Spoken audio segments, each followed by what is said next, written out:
Rafknúinn kláfur gæti flutt fjölda ferðafólks á topp Esjunnar innan fárra ára. Óskað hefur verið eftir lóð undir kláfinn hjá Reykjavíkurborg. Verkfræðistofa sem vinnur að verkefninu segir kláfinn geta kostað 3 milljarða króna. Rafmagnsknúnar farþegaferjur eða kláfar þekkjast víða heim og hafa gert í áratugi. Þeir njóta nokkurra vinsælda enda ekki á allra færi að ganga í hæstu hæðir. Kláfur, ekki ósvipaður fyrirmyndunum, gæti litið dagsins ljós í höfuðborginni innan fárra ára. Verkfræðistofa Jóhanns Indriðasonar hefur óskað eftir 3 lóðum við Esjuna undir mannvirki tengt honum. Gert ráð fyrir að kláfurinn hafi neðri stöð við botn Kollafjarðar, ekki langt frá núverandi útivistarmiðstöð. Hann mun ferðast nokkuð til hliðar við núverandi gönguleið.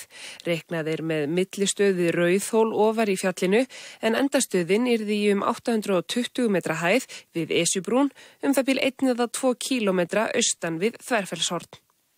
Og þar mun fólk stíga út og þar verður móttökuaðstaða, kaffistofa og slíkt og aðgangur auðvitað að fjallinu sjálfu. Síðan tekur fólk ferjuna niður aftur eða gengur Esjuhlíðar og ofan á Esjunni og dáist að útsýninu og öllu því sem að Esjan hefur að bjóða.